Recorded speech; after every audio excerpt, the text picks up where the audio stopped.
what is a great game? Maybe you think about Elden Ring, From Software's magnum opus, and by many considered the best Souls-like ever made. Maybe you think of Red Dead Redemption 2. Never was there a video game with such detail and love for the world as in this game. Maybe go even further back in time and think of Super Mario 64, a milestone of 3D gaming and video game history as a whole.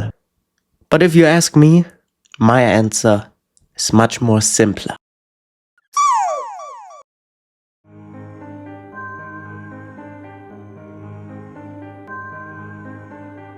As you all probably know by now, I grew up with Nintendo games. I was a GameCube and Wii child. To be specific, I loved watching my dad play games on the GameCube. There was something so weirdly magical about this little purple box. When I got older and finally was old enough to play games for myself, I was allowed to choose one game from GameStop, and I chose Mario Galaxy. And oh boy, this was one of the best decisions I ever made in my life. If you played this game in any shape or form in your childhood, you know exactly what I mean. Booting this game up for the first time was magic. Walking down the street through the Mushroom Kingdom, it was just special. This game was a major success, a critically acclaimed masterpiece and a must-play experience. A game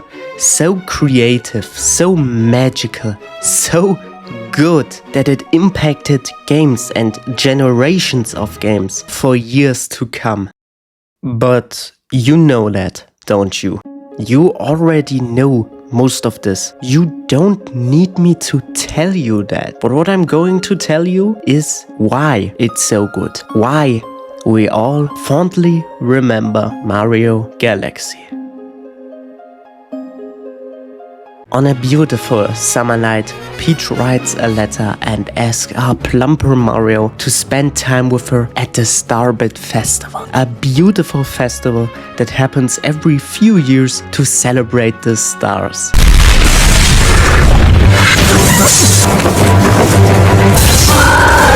As we arrive, the party gets destroyed by a severely depressed turtle with anger issues that not only steals Peach, but the entire castle as well. Mario then gets catapulted to space and gets rescued by the Princess of the Stars, Rosalina, on a random planet. We then make a deal with Rosalina that she is going to help us find Peach if we renovate her home and pay child support.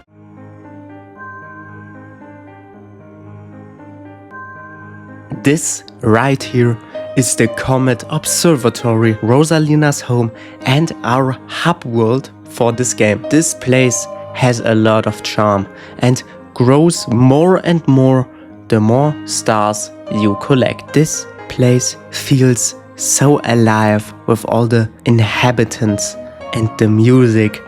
This is a huge improvement to Mario 64. I love this game so much, but the empty castle just had this weird atmosphere that didn't quite fit in with the rest of the game. There is also a library, but more on that later. Super Mario Galaxy also has galaxies. A whole lot of galaxies. Shocker, right? This strangely weird setting for a Mario game had no right to work this good, not gonna lie. The vast, unexplored worlds in space gives this game a freedom not many other games have. There's a galaxy for everything. Water, grass, bees, lava, and ice, deep water, desert, a battle station, you name it. This game has everything, and because of this setting, not one word feels out of place. Every galaxy has its charm, even the smaller challenge ones like the Test Ball Galaxy. Okay, maybe except you, but my point still stands the same. But while those worlds are awesome, there's one thing that completes them, and trust me, this game wouldn't be as good as it is without it. I am of course talking about the... Okay, we all know the soundtrack is amazing, and yes, it is that good. While this game was at first planned to have the same soundtrack as all the other Mario games, Koji Kondo, the main producer of Mario music, said, fuck it, full cinematic opera it is. And this was the best decision they could have made. Mario Galaxy's soundtrack is so special. It can be subtle and almost gentle and comforting. It can also be fun and cute and also disturbing, cinematic and grand. It honestly just doesn't really feel like it belongs in a Mario game. But at the same time, it feels so right. Everyone and their mother know Gusty Garden Galaxy. And if you don't, why are you even here? But don't let the sweet facade fool you. This game has a lot of depth, at least much more than you would expect from a Nintendo game. When you enter the library for the first time, you can see Rosalina reading a book and telling the Lumas a story.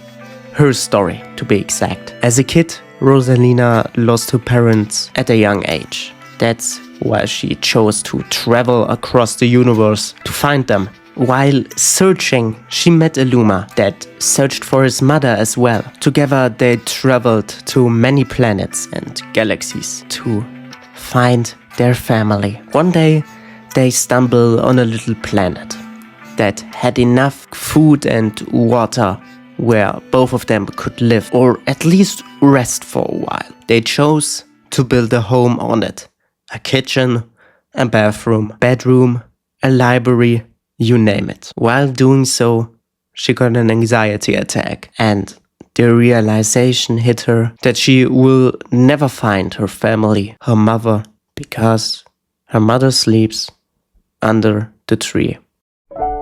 Under the same tree we saw at the beginning of the book. The Luma comforted her, telling her everything will be okay, and even calling her mother. This is when she chose to adopt the Lumas and tried to move on and protect them. That doesn't mean that she didn't still mourn her lost mother, her lost family, but at one point you still have responsibilities and you have to move on. This story is heartbreaking and bittersweet at the same time. It teaches you, the player, no matter how old, a very important thing.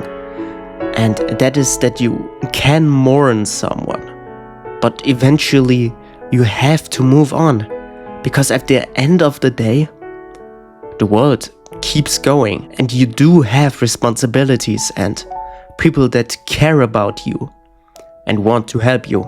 Once you defeat the final boss, the star on which you have the final fight implodes, creating a black hole, destroying everything and everyone in it. Then it happens. The Lumas we meet over the course of the game sacrifice themselves, creating a new universe, new stars, new galaxies, new life. We then wake up on our old planet thinking it was just a dream. But then Mario stands up, looking at the sky and screaming, "Welcome!